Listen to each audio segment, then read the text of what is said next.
Assalamualaikum warahmatullahi wabarakatuh. Shalom, Om Swastiastu, Nama Budaya, dan salam kebajikan. Kali ini saya akan mewawancarai seorang guru di SMA Negeri 5 Palu mengenai pendidikan sepanjang hayat. Perkenalkan, nama saya Desi Indah Permatasari dengan NIM A50125201134. Saya dari kelas C, program studi bimbingan konseling Fakultas Keguruan dan Ilmu Pendidikan di Universitas Tadulako.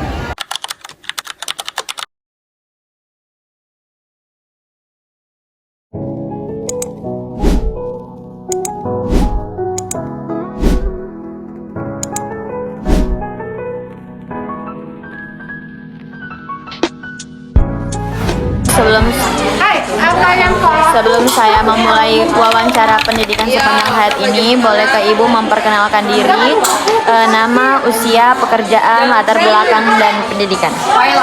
Ya, nama saya Siti Suparti, usia 44 tahun, pendidikan S2, pekerjaan sebagai guru mata pelajaran.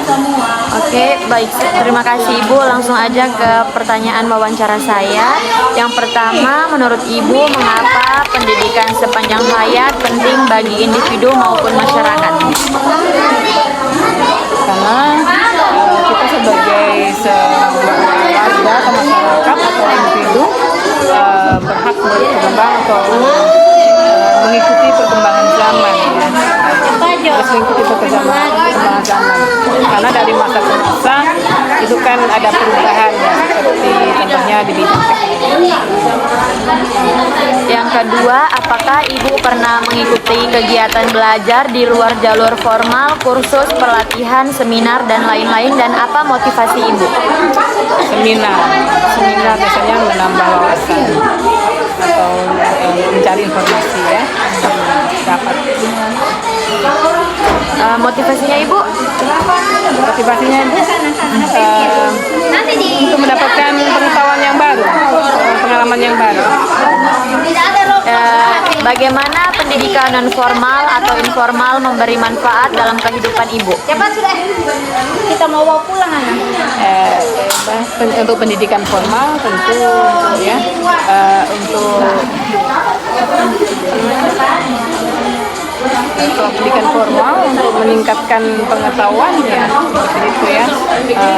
Untuk informal ya menambah wawasan. Kalau yang non formalnya Ibu? Non formal seperti seminar itu ya. Iya. Itu ya untuk ingin mendalami sesuatu ya, satu pengetahuan. Lanjut, bagaimana pendidikan sepanjang hayat dapat diterapkan dalam kehidupan sehari-hari? Kita kan belajar itu dari lingkungan, dari semua ya, sehari-hari itu, apalagi dengan adanya teknologi, sekarang kita bisa mengakses segala informasi dengan mudah. Ya, kan belajar ya. Apa tantangan terbesar Ibu dalam mewujudkan pendidikan sepanjang hayat di masyarakat kita saat ini? Tantangan biasanya itu waktu atau kesibukan ya.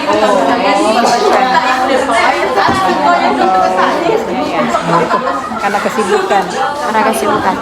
Karena kerja kan sudah sore gitu ya. Kadang untuk belajar kembali kan memerlukan waktu khusus ya. Bagaimana cara mengatasi Ibu mengatasi tantangan tersebut? Bagaimana cara Ibu mengatasi tantangan tersebut?